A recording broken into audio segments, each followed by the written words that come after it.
नमस्कार.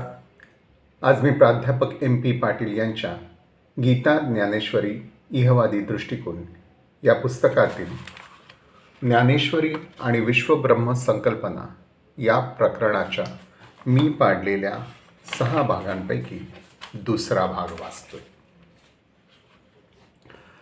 काश्मीरी शांभो दर्शन हे तर ज्ञानेश्वरीच्या संहितेचे गुरु शिष्य परंपरा प्राप्त विचारधन.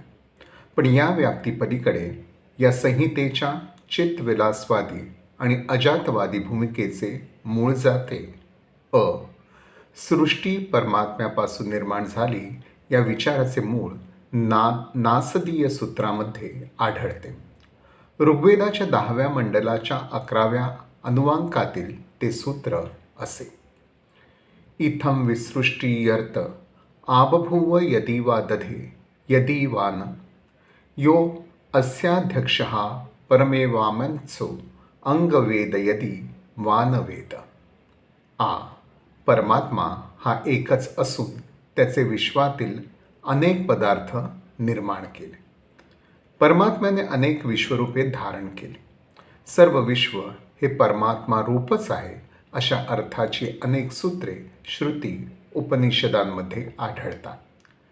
एकमेवा द्वितीयम ब्रह्म असे असून अनेक पदार्थ कसे निर्माण झाले याचे उत्तर सो कायमयत बहुस्याम असे. तसेच सर्व खलु इदम ब्रह्मम ब्रह्मेवेदम विश्वम इदो हा मायाभिः पुरुरूपे इयते माया तु प्रकृती विश्वात मायनम तु महेश्वरम असे काही नमुने ज्ञानेश्वरीच्या संहितेतील ब्रह्मकारणवाद, चित्तविलासवाद, विश्वब्रह्म संकल्पना यांच्या मूळ रूपाची साक्ष देतात. वरील सर्व पार्श्वभूमी लक्षात घेऊन आता आपण प्रारंभाला उपस्थित केलेल्या मूळ प्रश्नाकडे वळावयास हवे. विश्वब्रह्म, विश्व हेच ब्रह्म हे प्रमुख ज्ञानयोगी सूत्र पकडून 4 आचार मार्ग आणि मोक्ष यांचा प्रारंभाला सांगितलेला इहवादी अन्वयार्थ ज्ञानेश्वरीच्या अभ्यासकाला लावता येईल का?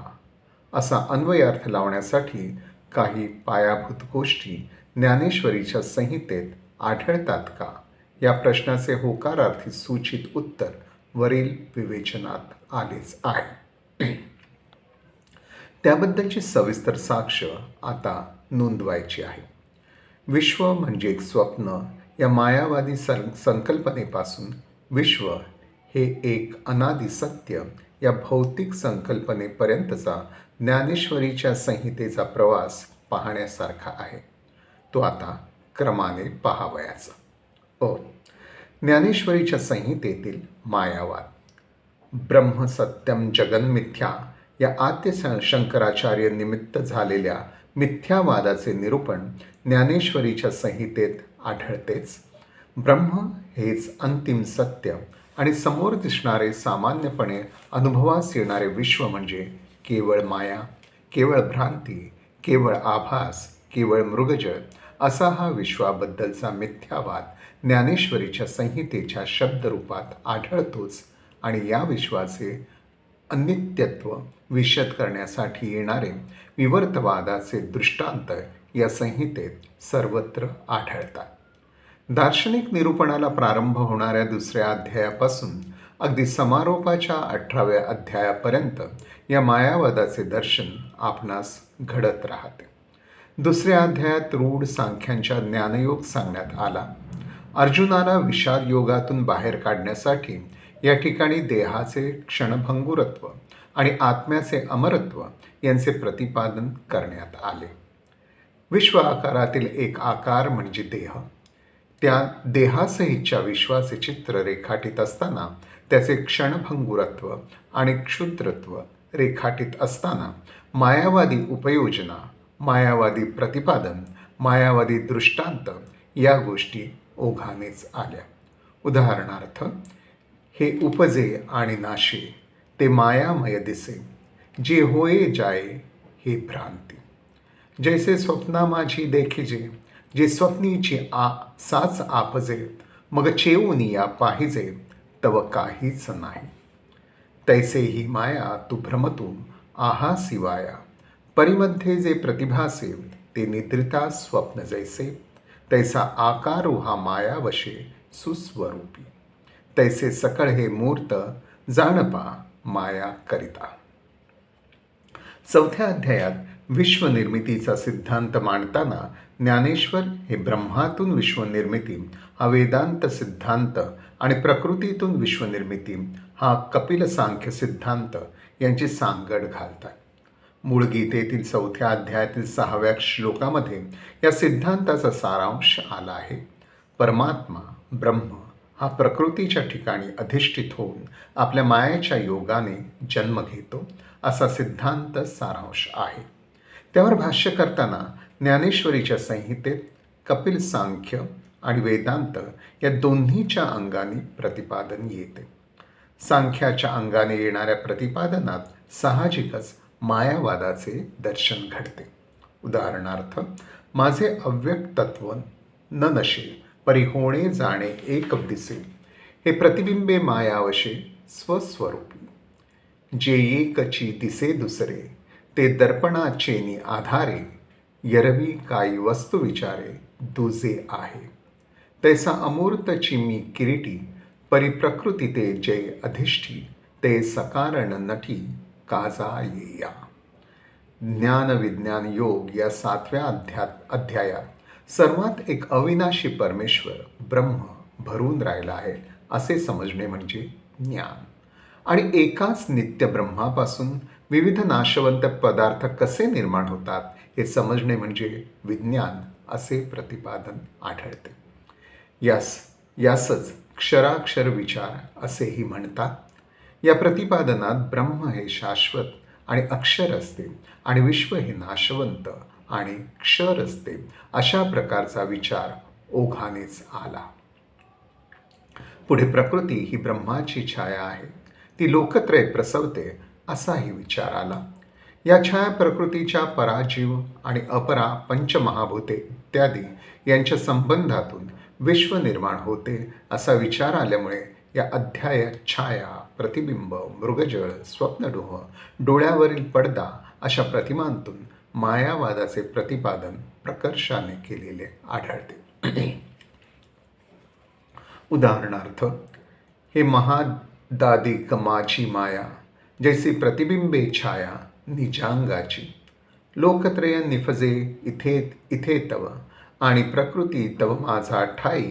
बिंबे एथ आन नाही. हे रोहिणीचे जळ हे जाले तरी माझा ठाई.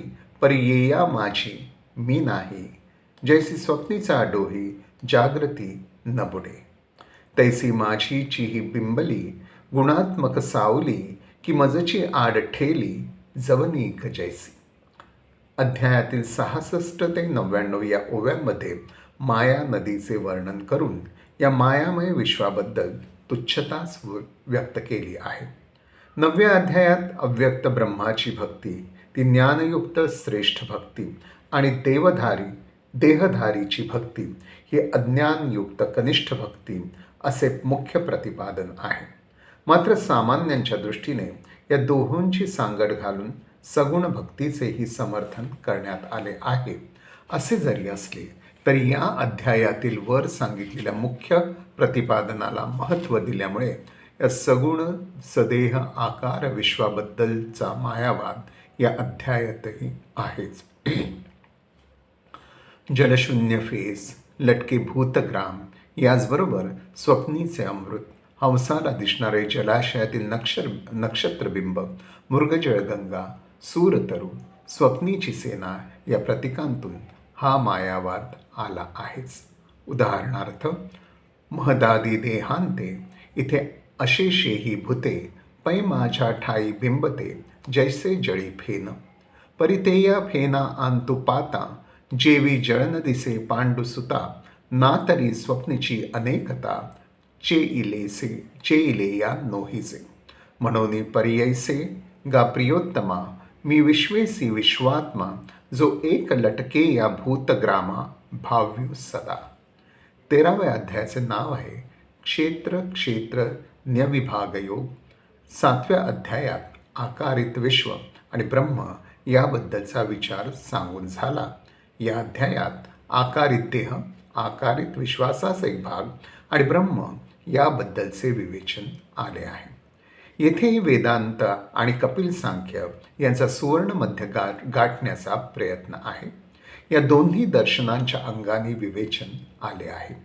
त्यामुळे रूढ सांख्याचा मायावाद येथे थोडा आहेच, त्याबद्दलचे दृष्टांत आहेतच. उदाहरणार्थ, विश्व ऐसे म्हणजे तरी हे माया, हे रूप हे छाया, पैल जळ ये माया, ऐसा जो धनंजया निवाडू करी, आरिसा मुख जैसे, बिंबिले या नाव असे, देही वसणे तैसे, आत्मतत्व आणि महाभूत दिकीन, प्रभेद वेली अनेकी, पसरली असे लटकी प्रकृती जेहे. 15व्या अध्यायातील पुरुषोत्तम योगात ऊर्ध्वमूलम अधशाखम अशा विलक्षण अश्वत्थ वृक्षाचे या ब्रह्मांडावरील गाजलेले रूपक येते. अहम ब्रह्मास्मी, हेच सत्य, संसार हा असार आहे आणि विश्व हे भ्रूममूलक आहे, हा आशय पटवण्यासाठी हा अध्याय असल्यामुळे मायावादाचे प्रतिपादन या अध्यायात विस्ताराने आढळते.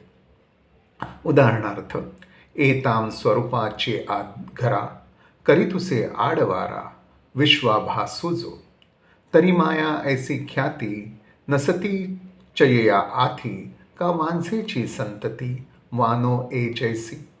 जे नाना शक्तीची मांदूस, जे जगद्भ्रमाचे आकाश, आकार जातीचे दूस, घडी केली, जे भवद्रमुबीजिका, जे प्रपंच चित्रभूमिका, विपरीत ज्ञानदीपिका सांचलीचे, स्वप्नी प्रियां पुढा तरुणांगी, निदैली चेव उनी वेंगी, आलंक गिने नविणी आलंगी, सकाम करी, तैसी स्वरूपी आली माया, आणि स्वरूप निर्णणे धनंजया, तैसे ब्रह्मची होय वृक्षकारे अज्ञान मूळ. जैसा आपण पे स्वप्नी परिवारू, एकाकिया एयांचे असिलेपण हे टवाळ, ऐसे झाडची सिनक साळ, तैसा संसारू हा वीरा, रखू नाही साचोकारा, ते वांसचे घरभरी लेकुरबे जैसी, का सवी चेनी तुपे राया, बोगरले जैसी. परिप्रकृती पुरुषे दोन्ही, अभ्रे जाली जिथे गगनी, क्षेत्रज्ञू स्वप्नी देखिला जिये, चे इलिया आपुले ज्ञान, जैसे नाहीची होय स्वप्न, तैसे स्फुरते जेया त्रिभुवन, वा ओम जाले. 16वा अध्याय हा दैवी आसुरी संपत्तीचे वर्णन करणारा अध्याय. त्यामध्ये जो ईश्वराचे अव्यक्त रूप ओळखीत नाही त्याला राक्षसी मनुष्य म्हटले आहे आणि आत्मबोध झाल्यानंतरच्या अवस्थेचे वर्णन करताना विश्वाला स्वप्न म्हटले आहे.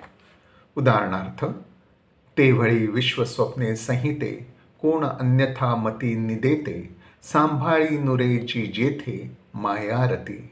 आणि अखेरच्या 18व्या समारोपाच्या अध्यायातही मायावादाचे दर्शन होतेच.